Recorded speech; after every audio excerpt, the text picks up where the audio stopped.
गंगा नदी के किनारे एक तपस्वियों का आश्रम था। वहां याज्ञवल्क्य नाम के मुनि रहते थे।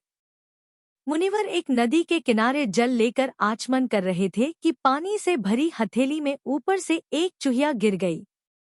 उस चूहिया को आकाश में बाज लिए जा रहा था। उसके पंजे से छूटकर वह नीचे गिर गई।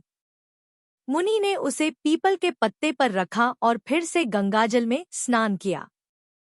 चूहिया में अभी प्राण शेष थे। उसे मुनि ने अपने प्रताप से कन्या का रूप दे दिया और अपने आश्रम में ले आए। मुनि पत्नी को कन्या अर्पित करते हुए मुनि ने कहा कि इसे अपनी ही लड़की की तरह पालना। उनके अपनी कोई संतान नहीं थी, इसलिए मुनिपत्नी ने उसका लालन पालन बड़े प्रेम से किया। 12 वर्ष तक वह उनके आश्रम में पलती रही।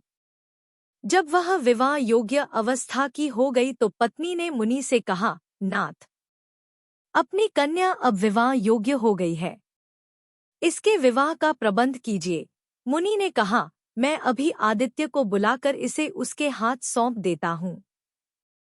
यदि इसे स्वीकार होगा तो उसके साथ विवाह कर लेगी, अन्यथा नहीं। मुनि ने यह त्रिलोक का प्रकाश देने वाला सूर्य पतिरूप से स्वीकार है। पुत्री ने उत्तर दिया, तात, यह तो आग जैसा गर्म है, मुझे स्वीकार नहीं। इससे अच्छा कोई वर बुलाइए। मुनि ने सूर्य से पूछा कि वह अपने से अच्छा कोई वर बतलाए। सूर्य ने कहा, मुझसे अच्छे मेघ हैं, जो मुझे ढककर छिपा लेते हैं।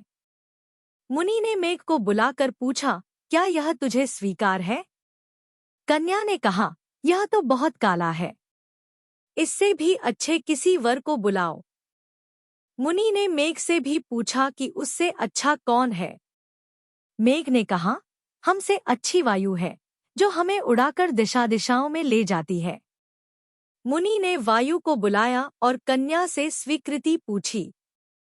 कन्या ने कहा, तात, यह तो बड़ी चंचल है, इससे भी किसी अच्छे वर को बुलाओ।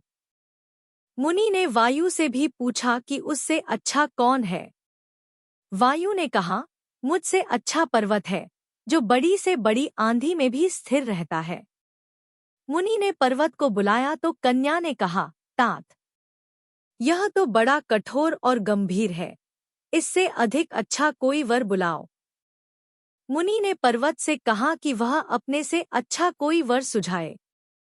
तब पर्वत ने कहा, मुझसे अच्छा चूहा है, जो मुझे तोड़कर अपना बिल बना लेता है।